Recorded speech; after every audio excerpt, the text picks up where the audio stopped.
The portfolio. It's the most important part of your Upwork profile and your most valuable asset in freelancing. And in this podcast, we're going to show you how to build and display a portfolio that's going to earn you thousands, if not tens of thousands, in freelance work. In our last podcast, we talked about our 10-point system, which is where each element of your Upwork profile is worth a certain amount of points, and the portfolio was at the top of the list, worth 3 points out of 10. The portfolio is really the most important part of your profile, and without it, you really can't expect to win any amount of paid work. The other thing is if you have a bad portfolio, that's essentially the same thing as having no portfolio at all because the end result is the same. No one is going to hire you. So for those freelancers out there who might be struggling to get work, you might need to consider completely revamping your portfolio because right now your portfolio might be turning clients away from you. So Jessica, how should freelancers build their portfolio if they're starting from scratch? So, when you're thinking about creating a portfolio, you need to think about what are those dream projects that you want to work on? What industry do you want to be a part of? Got to keep that in mind as you are creating your portfolio. And then you have to think about, well, this dream client, what result do they want to see? And then reverse engineer that. So, a client's going to want to see, follower growth if you're a social media person. They're going to want to see video, like beautiful videos if you're working with a videographer, and reverse engineering that so you know exactly what results and you know exactly what to display in your portfolio to attract your ideal client. So you have three options when you're starting from scratch. You can one, pull examples from your current job. Two, you can do discounted or free work. And three, you can do spec work. Yeah, and so spec work is essentially work that you create for a brand or a fake brand that essentially just lets you show off your skills, even though it wasn't a paid client project. So, for example, if I was wanting to get into automotive videography, I could go out and create a fake car commercial and make it as awesome as I could. And then that would be my spec work that I could put on my portfolio. And so you can create spec work for essentially anything. You're just creating an avenue that allows you to showcase your skills in a way that looks like it might be a paid client project, but it's actually not. Of course, you want to make sure that all of your spec work is labeled as such because you don't want to be misleading clients into thinking you worked with Nike or a company that didn't actually hire you. So, Tyler, why don't you share with us how you built your portfolio from scratch? Yeah, so for me, it all started in college when I had some buddies that had a DSLR. And that's when I got my first taste of video production. And we would go out on the weekends, we would go on adventures, we would film spec work. I remember vividly creating a lot of spec work for Hydro Flask, which is a company that was in Bend, Oregon. And that was one of my dream clients. And so we just went out, went on a hike, filmed a promo for Hydro Flask. Jessica, you were the model on that one, and that was kind of how I built my first portfolio. I had all kinds of different videos, completely made up spec work to concert videos. So by the time I graduated college, I had a pretty wide, like varied collection of videos on my website. And that's actually how I got my first full time video production job. So at that first job, we actually had some legitimate clients. And that's how I kind of kept continually replacing some spec work, some videos that weren't the best with actual paid projects. And that's kind of how my portfolio evolved over time. I just continuously removed the worst projects and then added in the newer projects that came in until eventually I had a pretty solid portfolio that I felt confident enough to use to get freelance work and then eventually quit my job. I remember modeling in those Hydro Flask spec work videos, and it was a lot of fun. And I'll never forget just the transformation of your skill set throughout all of those spec work projects. Like, it was like night and day looking at your very first video to like your 20th video. Like, you learned so much in that process and you dialed up your skills so much more so that you were ready to take on that first video job. Yeah, and I will say that there's nothing that can really replace going out there and trying to create a finished product. Like a lot of people nowadays, they kind of just spend a whole lot of time consuming information on YouTube, but there's nothing better than just setting an objective and telling yourself, I'm going to try to make the very best finished product that I can put on my website because that's something that you can actually leverage versus just obtaining information on the internet, right? Like you need to go out there and you need to create work. And then you need to create better work. And then you need to create better work and use that work to get free work and then use that free work to get discounted work. And so it's just like a constant stepping stone evolution to where you think back, it's like, man, I was dreaming about getting a client like Hydro Flask. And then eventually, 5 years later, I actually got hired by Hydro Flask. And so it was crazy to see it come full circle. But you really got to put in the work at the start, at the beginning of the process, and just go out there and create stuff. And it's kind of fun with spec work is you have the freedom and autonomy to choose the types of projects that you actually want to work on. So for you, Hydro Flask, you were passionate about it. You wanted to film content outdoors. Someone like me, I love skincare. I love beauty products. So it's like I could work on products that I'm really passionate about. And you have that freedom to do that while you do spec work. Yeah, and there's no one gatekeeping you, right? If you have the skills, you can go out there and create whatever you want to create for any brand, right? As long as you label it as spec work, go crazy and just have fun with it. Like, this is all about showcasing your skills. So even though you're not getting paid, the satisfaction of having something that you can put on your website that you're proud of, having something that you can put on your portfolio that you're proud of is well worth any effort that you put into it. So what about you, Jessica? How did you build your portfolio from scratch? I built my portfolio from scratch by pretty much collecting work samples from one of my internships. So I was interning at this public relations firm in Palo Alto. And I remember during the internship, I would be constantly like screenshotting and downloading examples of my work and just putting them into a Google Drive folder. And then slowly but surely, I just used that as my portfolio and I would just constantly add new stuff to it, get rid of older stuff. But that was my base. That's how I started to accumulate some work samples. How did you get your first freelance client? What did your portfolio look like when you were at your job, and how did you showcase it to your first freelance clients? So, my very first freelance client actually was a referral from my old boss at that internship in Palo Alto.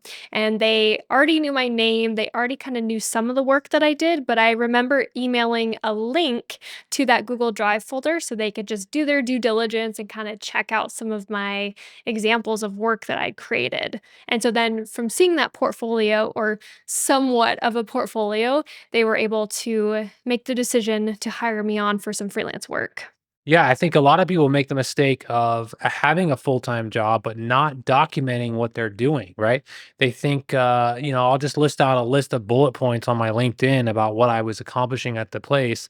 But that's never going to be as good as actually documenting images, videos of what you were actually doing and the end results of your efforts at the company. So, one of my friends works at this interior design firm in Portland, Oregon, and she is actually under NDA. So, she cannot share work examples because the client that she's working on is very prestigious and she cannot publicly share about it. So, in instances like that, I would recommend do some side projects, do some like spec work to get some sort of demonstration of your skills in your portfolio.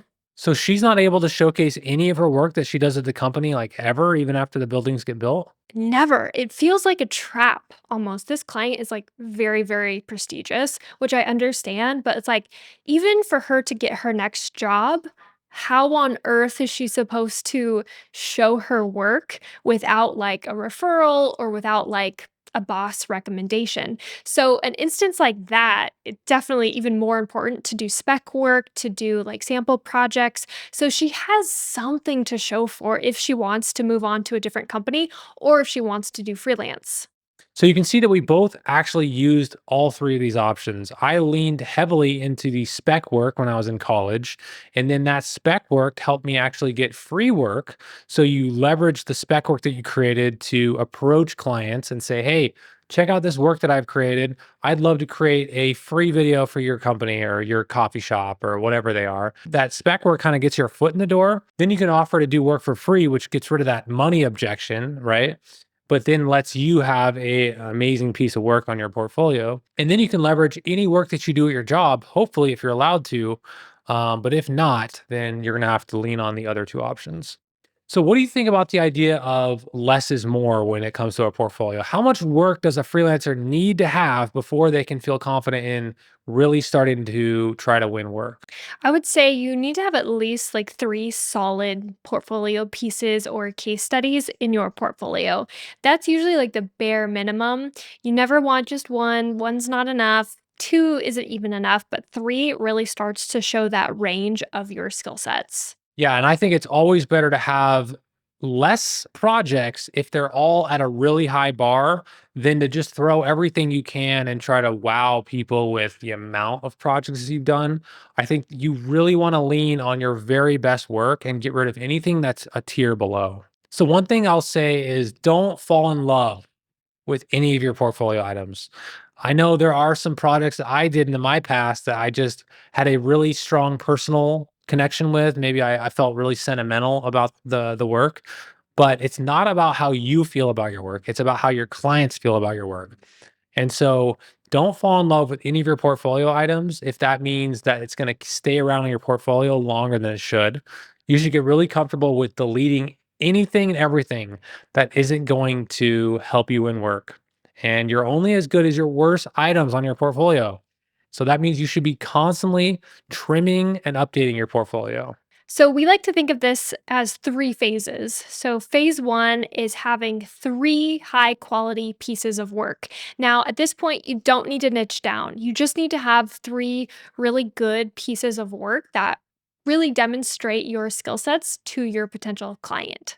So phase 2 is when you're actually going to start getting more work based on those 3 initial high quality portfolio pieces. So now you have more work in your portfolio, and now you can take away the least impressive items or like the worst work that you've created. So you can start curating your portfolio and having a little bit more direction and say on what you have in there. And phase 3 is when you can actually start to niche down on projects that you really want to work on. So at this point, you have a lot of portfolio pieces to choose from. So you're able to hand select the projects that you want to continue working on and make your portfolio items smaller and more selective. As a freelancer, you need to be looking for opportunities that might not make you money, but will make you money down the line. It's all about the long game and setting up the structure to win later on. Let's talk about another element of your portfolio, which is how you actually present the work, which a lot of freelancers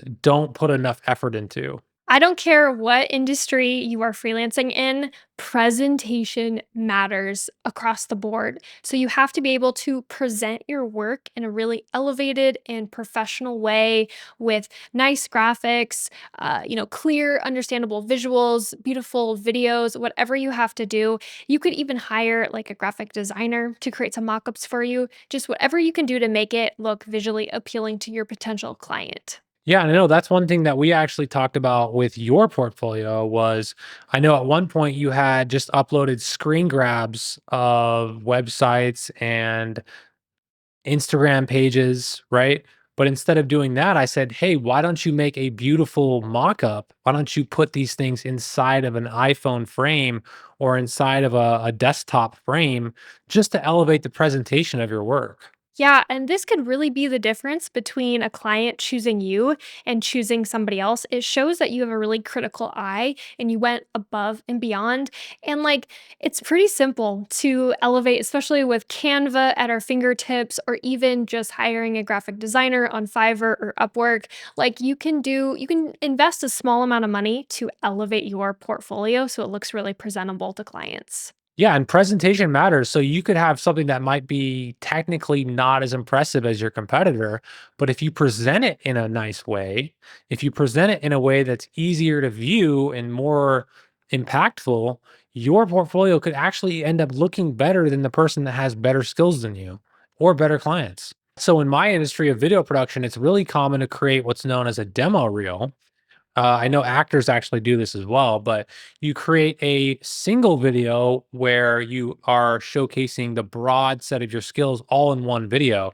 So instead of just sending someone a portfolio link where they have to click on each individual case study, they can just watch one video where you're cutting between your best shots, your best clients, and you're pairing it with music.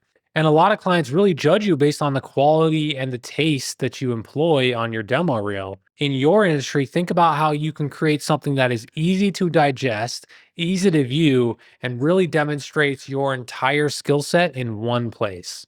So, being successful as a freelancer, it's all about standing out from your competition. So, with these portfolio pieces and these case studies, it's a great opportunity to turn them into video case studies because that can separate you from your competition. Anybody can upload a bunch of screenshots, anybody can upload a bunch of graphics, but if you actually take the time to sit down, press the record button, and explain your thought process, what you delivered to the client, and what the end result was, and the confidence that you share, that can really be the difference between landing a project and then having a client choose somebody else.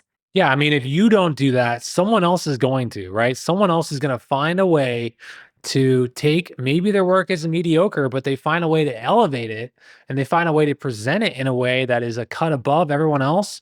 Someone else is going to do it. So you're going to have to figure out how to do it as well. And for me, it also shows a point of legitimacy. Like, they actually, you can tell when someone's lying. Like, you can actually tell if somebody actually did the work. That's always such a mystery to me. It's like, did you actually create this graphic or did you download this from somebody else? Like, it showcases the actual credibility and the confidence and how you're displaying and sharing about the work that you did for this client. Yeah, I like to think of it like going to a steakhouse, right? You go to a steakhouse and you want the steak. The steak is the end product.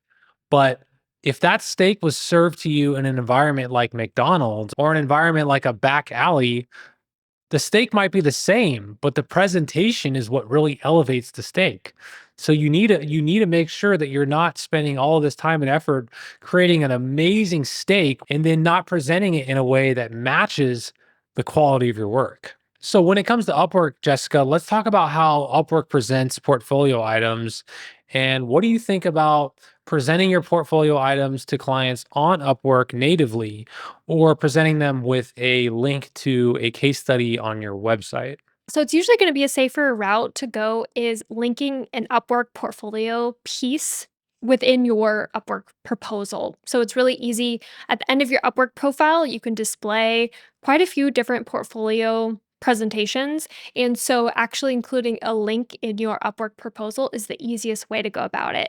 I would not recommend attaching PDFs or images. It's a nice thought, it's a nice gesture to include a bunch of PDFs or a bunch of images, but from the client perspective, it's really a pain to have to download PDFs, to download images. It's a really bad user experience. So I would say if you can link out to portfolio pieces, that's the best way to go. Yeah, so definitely avoid any attachments, any downloads. No one wants to download a random file to their computer when they're just trying to find out if you can do good work. So always lean into hyperlinking to a specific portfolio item, either natively on Upwork or externally to a website that you might have. Yeah, and to really drive this point home, when a client is hiring somebody on Upwork, they could be looking through 20 to 30 different freelancers. And so they don't have time to go through and download PDFs, download images. So if you can make it easier for the client, they're more likely to choose you. Yeah, always be thinking, how can I reduce the friction of showcasing my work? How can I get the friction down to absolute zero for people looking at my work? So, what about the people that want to elevate items in their portfolio, but might not have the video editing or video production skills, or might not have the graphic design skills to really elevate their work pieces? What should they do? So I was one of these people. I had amazing case studies, I had amazing results for my portfolio, but I just didn't know how to elevate them and to display them in a way that was really attractive to potential clients. So I jumped on Fiverr and I found a graphic designer and I told her what I was looking for. And she came back with graphics and she helped me display my portfolio items in a really elevated way. So, yes, I did have to pay her, but this investment paid for itself the second I got a client project. And if it wasn't for her work, I don't even think I would have gotten those client projects. So, hiring somebody to help you display your portfolio items in a really elevated way is really worth the investment. Okay, so to recap, here's how you build a portfolio from scratch. On phase one, you're going to focus on getting three super high quality pieces of work, and you're going to get those with one of our three methods: doing work for free, doing work on spec, or getting work from your job. And then in phase two, you're going to start winning work and ruthlessly removing the worst pieces of work from your portfolio, keeping it continuously updated as new work comes in. And then in phase three, you're going to have only 10 out of 10 items in your portfolio and work that is super specialized for the niche that you want to go after. So if you have any questions about how to build a portfolio or how to refine your current portfolio, let us know in the comments. Otherwise, subscribe if you want to see more, and we'll see you in the next one.